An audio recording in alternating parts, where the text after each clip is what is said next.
안녕하세요. 또야사이언스입니다. 중학교 3학년 과학 5단원 첫 번째 시간으로 오늘은 염색체에 대해 정리하겠습니다. 유튜브 하단에 더보기를 클릭하시면 필기 PDF 자료를 다운받을 수 있는 링크가 있습니다. 자료를 다운받아서 함께 필기하며 내용을 정리하시기 바랍니다. 자, 그럼 시작하겠습니다. 모든 생물들은 자식이 부모를 닮기 마련이죠. 이러한 현상을 우리는 유전이라고 하고요. 왜 유전이라는 현상이 나타나느냐? 실제로 부모로부터 자식에게 유전 정보가 전달되기 때문입니다. 이 유전 정보는 생김새나 성격, 머리카락 색깔 등과 같은 다양한 특징에 대한 정보를 담고 있고, 이 유전 정보가 자식에게 전달되기 때문에 당연히 자식은 부모를 닮는 유전 현상이 나타나는 것이죠. 자, 정리해 보겠습니다. 자손이 부모를 닮는 현상은 유전이라고 하고요. 모든 생물들이 공통적으로 갖고 있는 특징입니다. 자, 이때 부모로부터 자손에게 실제로 어떤 물질이 전달이 돼요. 우리 사람을 생각을 해보면 아빠의 정자와 엄마의 난자가 만나서 수정란이 된 다음에 세포 분열을 해서 하나의 자손이 형성이 되잖아요. 자, 이때 아빠의 정자, 엄마의 난자 속에 유전 물질이라 하는 생물의 특징을 결정하는 정보가 들어 있습니다. 어디에 들어있느냐? DNA라는 물질에 들어있습니다. 이렇게 부모로부터 자손에게 전달되며 생물의 특징을 결정하는 정보를 우리는 유전 정보라고 합니다. 자, 이때 유전 정보가 어떠한 형태로 전달이 되느냐? 바로 염색체로서 전달이 되는 것입니다. 염색체란 생물의 유전 정보를 담고 있는 실질적인 물질이고요. 자손에게 전달되는 것이 바로 염색체입니다. 자, 그러면 옆에 그림을 보면서 조금 더 설명을 해보도록 할게요. 여기 보면 사람을 이루고 있는 세포가 그려져 있습니다. 세포 내부는 굉장히 복잡한 구조로 이루어져 있는데요. 그 안에 핵심되는 곳이 바로 세포의 핵이에요. 이 세포의 핵 속에는 평소에는 이 핵 속에 이런 구조물이 보이지 않아요. 그런데 세포가 분열을 해서 두 개로 나뉘어질 때 세포의 핵 속에 있는 물질들이 뭉쳐서 이런 구조를 형성하는데 이것이 바로 염색체입니다. 자, 염색체를 조금 더 자세히 살펴보면 여기 그림과 같습니다. 보시는 것처럼 염색체는 요렇게가 한 가닥이고요. 요렇게가 두 가닥입니다. 이 두 가닥이 중간에서 붙어 있는 그런 형태를 하고 있어요. 이때 각각의 가닥을 우리는 염색 분체라고 이야기를 해요. 분체는 갈라졌다라는 뜻입니다. 염색체는 두 개의 염색 분체로 이루어져 있어요. 자, 그런데 이 염색 분체를 자세히 관찰해 보면 요런 실 모양이 뭉치고 꼬여서 요렇게 염색체라는 형태를 형성하는 건데 이 실 모양을 우리는 실사자를 써서 염색사라고 합니다. 다시 얘기하면 염색사가 세포가 분열할 때 뭉쳐져서 염색체를 형성한다. 이렇게 이해하시면 됩니다. 자, 이때 염색사를 이루는 물질이 무엇인지 조금 더 확대해서 들어가 보면 이 염색사라는 하나의 가닥도 엄청 가느다란 실 모양이 코일링되고 자, 보세요. 이런 가느다란 실 모양이 보십시오. 1차적으로 이렇게 꼬이면 또 다른 실을 형성하죠. 조금 두꺼운 이 두꺼운 것이 2차적으로 한 번 더 꼬이고 그러면 또 다른 실을 형성하죠. 이것이 한 번 더 3차로 꼬이고 이런 식으로 슈퍼 코일링이 되어서 하나의 염색사를 형성했던 겁니다. 자, 그런데 요 가느다란 요 실 염색사를 형성하는 요 가느다란 실을 자세히 확대해 보면 요런 구조를 갖추고 있다라는 거죠. 여기서 민트색으로 보이는 이 부분이 단백질이고요. 그리고 이 단백질을 감싸고 있는 요 파란색 부분이 바로 그 유명한 DNA입니다. 그래서 결론적으로 말씀드리면 단백질에 DNA가 감싸서 뭉쳐지고 코일링돼서 염색사라는 실모양을 형성하고요. 이 염색사가 세포 분열 때 고도로 응축이 되어서 염색체를 형성한다. 이렇게 생각하시면 됩니다. 따라서 염색체 또는 염색사를 이루는 물질이 무엇이냐 물어보면 단백질과 DNA다. 이렇게 대답을 하시면 되고요. 이 DNA는 자 밑으로 내려가 봅니다. DNA는 이러한 구조로 표현이 되어 많이 보셨을 겁니다. DNA는 이와 같이 이중 나선 구조를 하고 있어요. 한 가닥, 두 가닥이 나선형으로 꼬인 이중 나선 구조를 하고 있는 이 DNA의 유전 정보가 저장이 되어 있는 겁니다. 그래서 DNA에 저장된 유전 정보는 염색체의 형태로 응축이 되어서 세포가 분열할 때 두 개의 세포로 이 염색체의 형태로 요렇게 나눠서 들어가게 되면서 결국에 자손에게까지 전달이 되어서 자손은 부모의 DNA를 그대로 물려받게 되고 따라서 모든 자손은 부모를 닮게 되는 것입니다. 자, 왼쪽으로 가서 내용 다시 정리해 볼게요. 염색체의 특징으로 갑니다. 염색체는 세포의 핵 속에 존재하고요. 세포를 우리가 관찰할 때 염색약을 뿌리는데 그 염색약에 의해서 염색이 되기 때문에 염색체라는 명칭이 붙었습니다. 세포가 분열하지 않을 때는 실 모양으로 풀어져 있어요. 이것을 우리는 염색사라고 불러요. 실사자를 써서. 그리고 세포가 분열할 때만 이 염색사가 고도로 응축이 되어서 염색체를 형성하고요. 이 염색체 상태로 양쪽 세포로 나누어지고 이러한 과정으로 자손한테까지 전달이 되는 겁니다. 자, 모든 염색체는요, 두 개의 염색 분체로 구성이 되어 있습니다. 그리고 나중에 설명하겠지만 자, 그림으로 다시 갑니다. 요 왼쪽의 염색 분체와 오른쪽의 염색 분체는 유전 정보가 완벽하게 동일합니다. 그래서 나중에 이렇게 세포가 분열해서 두 세포로 나뉘어질 때 얘가 갈라져요. 그래서 한 가닥은 왼쪽 세포로, 다른 가닥은 오른쪽 세포로 전달이 되거든요. 그러다 보니까 이 두 개의 분열 후의 세포를 딸세포라고 부르는데 두 개의 딸세포는 완벽하게 동일한 유전 정보를 갖게 되는 겁니다. 자, 그래서 염색 분체는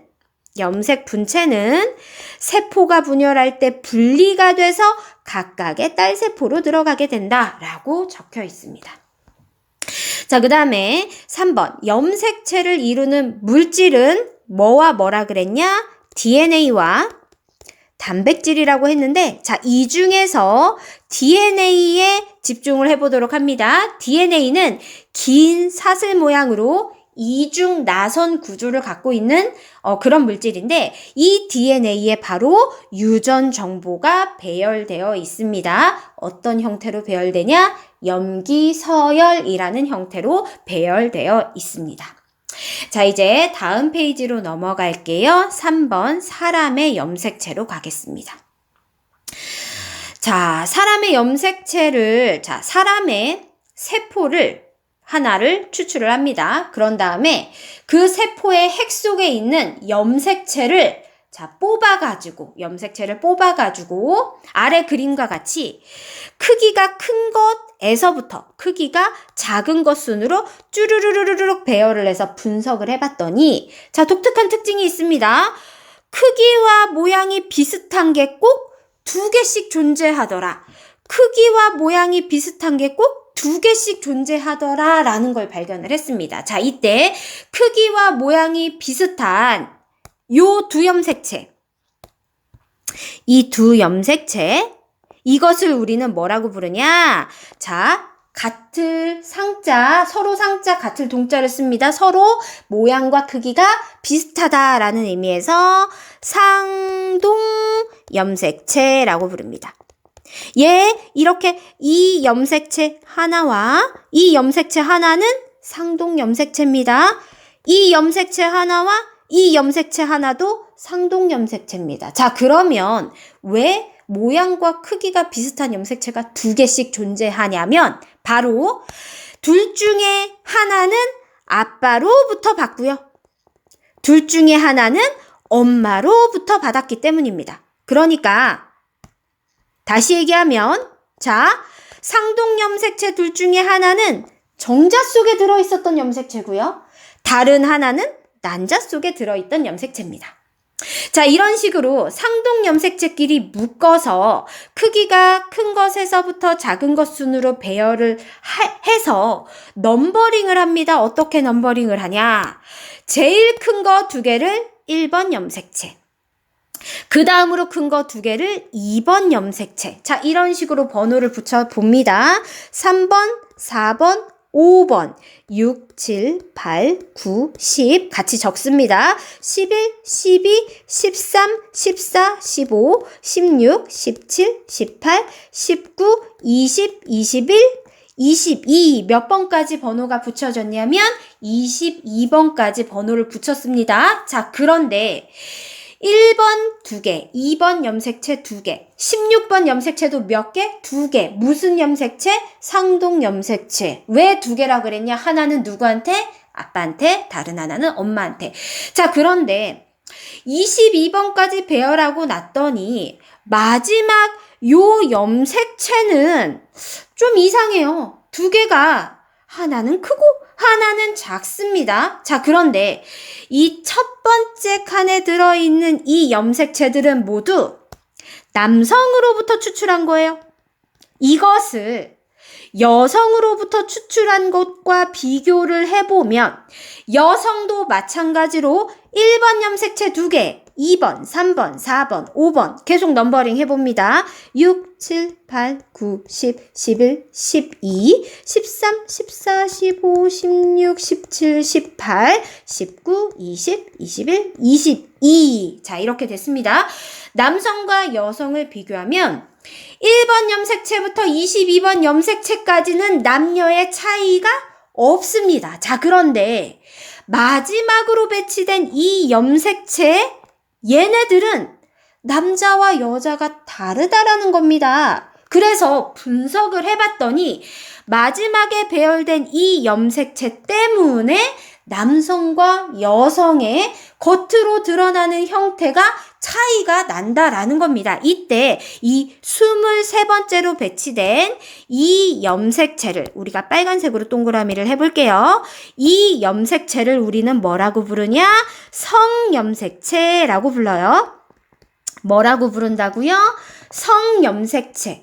사람의 성염색체의 특징은 여성의 성염색체는 크기와 모양이 비슷하다. 그런데 남성의 성염색체는 크기와 모양이 다르다라는 겁니다. 자, 그래서 여성의 성염색체는 둘이 모양이 비슷하니까 첫 번째도 X, 두 번째도 X라고 과학자들이 명칭을 붙였습니다. 남성의 성염색체는 어떻게 명칭을 붙였냐? 첫 번째 성염색체 얘는 여성의 것과 동일했습니다. 그래서 쟤는 X라고 붙였어요, 명칭을. 그런데 두 번째 있는 이 녀석은 모양과 크기가 달랐습니다. 그래서 얘한테는 Y라고 붙였습니다. 따라서 여성은 성염색체 XX를 가지고 있고 남성은 성염색체 XY를 가지고 있다라고 표현을 하시면 됩니다. 그리고 이 성염색체는 남녀의 성을 결정하는 염색체예요.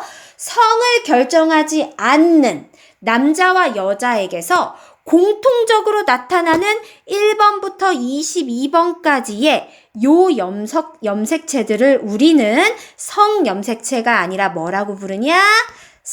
상염색체라고 부릅니다. 상염색체는 남녀에게서 동일하게 존재하는 염색체고, 성염색체는 남녀에게서 다르게 존재하는 염색체로서 남녀 성별을 결정하는 염색체다. 이렇게 기억하시면 됩니다. 위로 올라가서 내용 정리를 다시 해볼게요.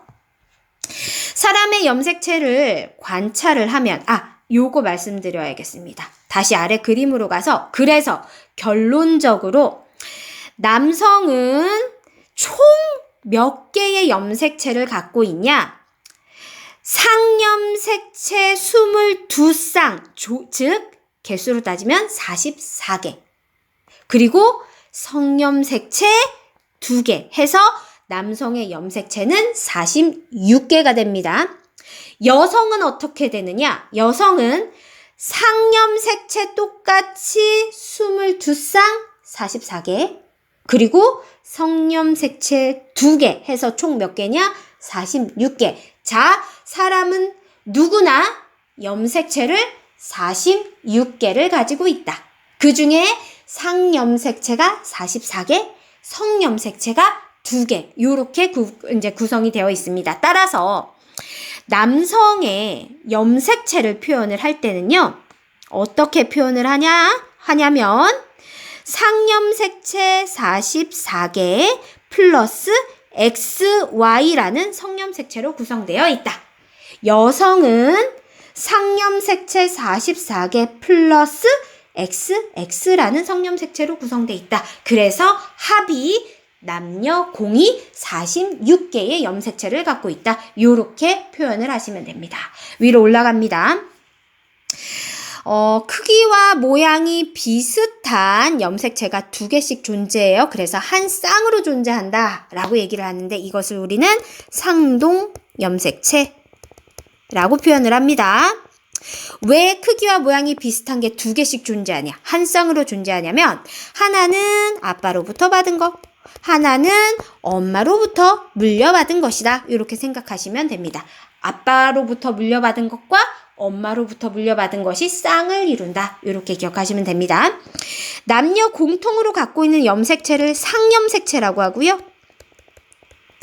남녀 모두 44개씩, 즉 상동염색체로 따지면 22쌍씩 갖고 있습니다. 남녀에 따라 다르게 나타나는 2개의 염색체를 성염색체라고 합니다. 여성의 경우는 이 2개의 성염색체가 크기와 모양이 비슷하거든요. 그래서 XX로 표현하고요. 남성의 경우에는 크기와 모양이 달라요. 둘 중에 하나는 여자와 똑같아서 X, 둘 중에 하나는 달라서 Y, X, Y로 표현을 합니다. 자, 오늘은 염색체에 대해서 정리를 해보았습니다. 우리 다음 영상에서는요, 이 염색체가 하나의 세포에서부터 2개의 딸 세포로 나누어지는 세포 분열 과정에 대해서 정리하도록 하겠습니다. 고생하셨습니다.